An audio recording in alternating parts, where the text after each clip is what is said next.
Welcome to மிச்சிசை. So இன்றைக்கி நம்ம வீடியோவில் எதை பற்றி பார்க்க போகிறோன்னா காந்தா படத்தை பற்றி பார்க்க போகிறோம். காந்தா. ஸோ இந்த படம் எப்படி இருக்குது?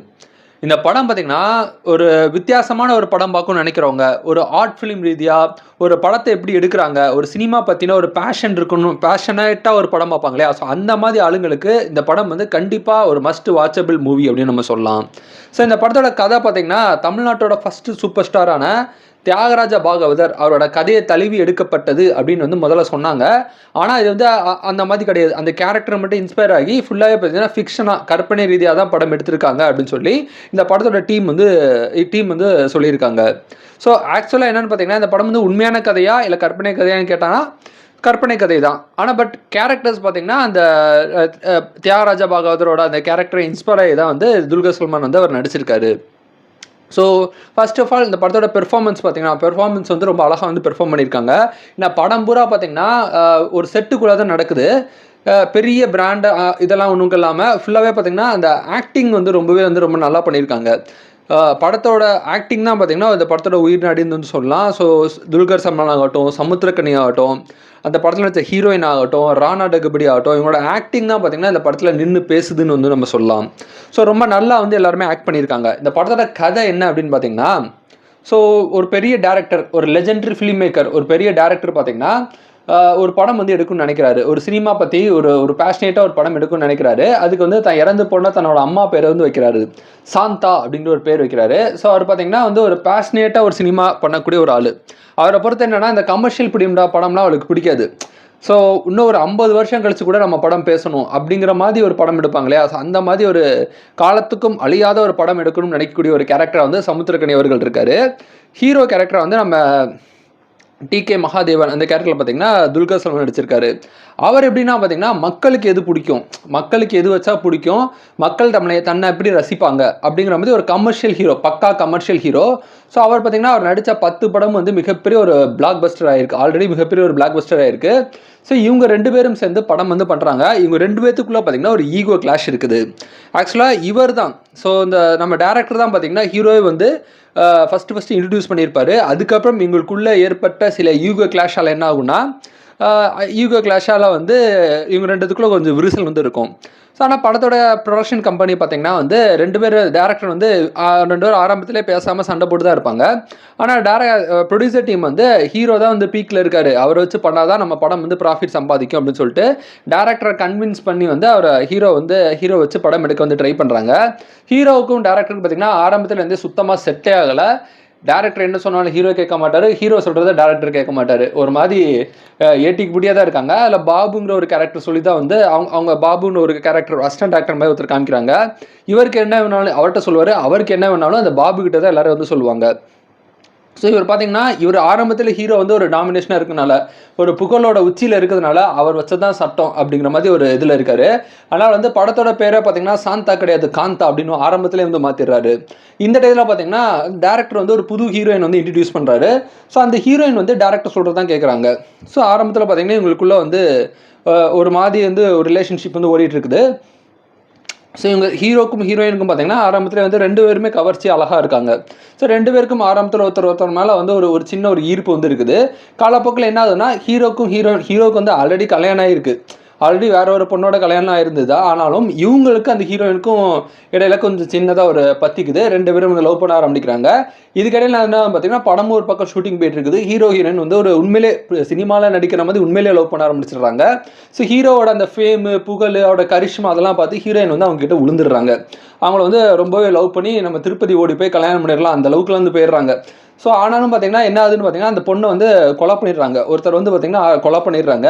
யார் அந்த பொண்ணை கொலை பண்ணுது? ஹீரோ கொலை பண்ணாரா, டேரக்டர் கொலை பண்ணாரா, இல்லை ப்ரொடியூசர் கொலை பண்ணாரா, இல்லை வேற யாராவது கொலை பண்ணாங்களா, இல்லை ஹீரோவோட ஒய்ஃபும் பார்த்தீங்கன்னா ஒரு பெரிய பணக்கார வீட்டு பொண்ணு, அவங்களோட மாமனார் யாராவது கொலை பண்ணாங்களா, ஹீரோக்கு பார்த்தீங்கன்னா டிரைவர் கேரக்டர் ஒருத்தர் காமிப்பாங்க, அவங்க கொலை பண்ணாங்களா, இந்த மாதிரி அந்த பொண்ணை யார் கொலை பண்ணாங்க அப்படின்னு சொல்லி பல விதமான ஆங்கிள் வந்து யோசிக்கிறாங்க. பல விதமான இன்வெஸ்டிகேஷன் நடக்குது. அந்த இன்வெஸ்டிகேஷன் பண்ணக்கூடிய ஒரு போலீஸ் ஆஃபீஸராக வந்து ராணா டகுபடி நடிச்சிருக்காங்க.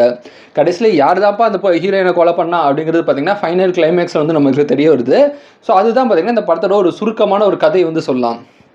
ஸோ இந்த படம் பார்த்திங்கன்னா பிளாக் அண்ட் ஒயிட் காலகட்டத்தில் இருக்க மாதிரி அந்த மேக்கப்பு, அந்த அந்த என்ன சொல்கிற அந்த ட்ரெஸ்ஸு, அது எல்லாமே பார்த்திங்கன்னா அந்த ஆர்ட் ஒர்க் எல்லாமே அந்த 1950s எப்படி இருக்குதோ அந்த மாதிரி, ஈவன் யூஸ் பண்ணுற காரு, அந்த ஃபோனு, அது எல்லாமே அந்த மாதிரி வந்து வச்சுருக்காங்க. ஸோ ஆர்ட் ஒர்க் பார்த்திங்கன்னா படத்தில் எல்லாமே ரொம்பவே நல்லா இருந்ததுன்னு சொல்லலாம். அதுமாதிரி துல்கர் சல்மான் அவரோட ஆக்டிங் பார்த்திங்கன்னா அவர் வந்து அப்படியே ஒரு டேரக்டர் வந்து சொல்வார், இந்த மாதிரி வந்து உங்களுக்குள்ளே வந்து இங்கே வந்து ஒரு பேய் உள்ளே போயிடுச்சு. ஸோ நீங்கள் வந்து நிறைய தப்பு பண்ணியிருக்கீங்க, உங்களுக்குள்ளே இப்போ ஒரு பேய் உள்ளே போயிடுச்சு, அதை வந்து நீங்கள் அழணும்னு நினைக்கிறீங்க, ஆனால் உங்களுக்குள்ளே இருக்கக்கூடிய பேய் வந்து உங்களை சிரிக்க வைக்குது அப்படிங்கிற மாதிரி ஒரு எக்ஸ்பிளைன் பண்ணுவார் ஒரு சீனை. அந்த சீனை வந்து அவர் ரொம்ப அழகாக வந்து நடிப்பார். அந்த சீன் பார்த்திங்கன்னா தேட்டரில் பார்க்குறதுக்கு ரொம்பவே நல்லா இருந்தது. ஸோ நடிப்பு வந்து அவ்வளோ அழகாக வந்து அந்த துல்கர் சல்மான் வந்து பண்ணியிருக்காருன்னு சொல்லலாம். ஸோ அந்த நடிப்பு பார்க்குறதுக்கு ரொம்ப நல்லா இருந்தது. இந்த நடிப்பு கற்றுக்கணும், இந்த நடிப்பு ரீதியான படம் பார்க்கணும்னு நினைக்கிறவங்களுக்கு இந்த படம் வந்து ஒரு மஸ்ட் வாட்சபிள் வந்து சொல்லலாம். அதுமாதிரி சினிமாவில் பார்த்திங்கன்னா 2 விதமாக வந்து இது எடுப்பாங்க. Single camera shot, roll camera ஷாட்லாம் பார்த்திங்கன்னா 2 விதமாக எடுப்பாங்க. இப்போ 2 பேர் பேசுகிறது வந்து இப்படி பேசும்போது ஒரு ஆங்கிள் எடுப்பாங்க, அது மாதிரி அந்த சைடு பேசும்போது அந்த பொண்ணோட ஆங்கிள் வந்து இன்னும் எடுப்பாங்க. இந்த 2ஐயும் பார்த்திங்கன்னா எடிட்டில் வந்து மெர்ஜ் பண்ணுவாங்க. இந்த மாதிரியான விஷயங்கள், சினிமா பற்றின விஷயங்கள், ஒரு படத்தை எப்படி மேக் பண்ணுறாங்க, அதெல்லாம் பார்த்திங்கன்னா ரொம்ப நல்லா காமிச்சிருக்காங்கன்னு சொல்லலாம். அது வந்து ஜஸ்ட் ஒரு அப்படியே அந்த கதையோட ஒன்றி அதோட காமிச்சது ரொம்ப நல்லா இருந்தது. அதுமாதிரி ஈகோங்கிறது எவ்வளோ ஒரு மோசமான விஷயம். ஈகோவால் தான் ஆக்சுவலாக படத்தோட கதையை பார்த்திங்கன்னா டேரக்டருக்கும் ஹீரோக்கும் இடையில இருக்கக்கூடிய அந்த ஈகோ, அந்த அரகன்ஸு, அந்த அவங்களுக்குள்ளே உள்ள அந்த அந்த அந்த ஒரு ரிலேஷன்ஷிப்பால் தான் பார்த்திங்கன்னா அந்த அப்பாவியான ஒரு பொண்ணை வந்து இறந்து போயிருப்பாங்க, இந்த ஹீரோயின் வந்து இறந்து போயிருப்பாங்க. ஸோ அந்த ஈகோ வந்து ரொம்ப ரொம்ப ஸ்ட்ராங்காக வந்து காமிச்சிருக்காங்க. பொதுவாக வந்து இந்த சினிமாவை பொறுத்த வரைக்கும் பார்த்திங்கன்னா அந்த காலகட்டத்திலையும் சரி இந்த காலகட்டத்திலையும் சரி, யாரோ ஒருத்தர் நம்மளுக்கு வாய்ப்பு கொடுக்குறாங்க. வாய்ப்பு கொடுக்கும்போது பார்த்திங்கன்னா நம்ம அவங்களுக்கு காலில் விழுவோம், அவங்க பக்கத்தில் உட்கார மாட்டோம், கீழே உட்காந்துக்கிடுவோம். அவங்களுக்கு பெருசாக ஏதோ ஒரு பெரிய கடவுள் பார்க்குற மாதிரி நம்ம அவங்க பார்ப்போம். ஆனால் வாய்ப்பு கிடச்சதுக்கப்புறம் நாம் கொஞ்சம் பெரிய ஆள் ஆனதுக்கப்புறம், நம்ம கிட்டத்தட்ட அவங்களோட பெரிய ஆள் ஆனதுக்கப்புறம் பார்த்திங்கன்னா அப்போவும் வந்து அவங்க வந்து என்ன நினைப்பாங்களா, நம்ம எப்பயும் போல் எனக்கு பழையபடி வந்து நம்மளுக்கு மரியாதை கொடுக்கணும்னு அவங்க எதிர்பார்ப்பாங்க. ஆனால் நம்ம அப்படி இருக்க மாட்டோம். ஸோ 95% மனுஷங்க அப்படி இருக்க மாட்டாங்க.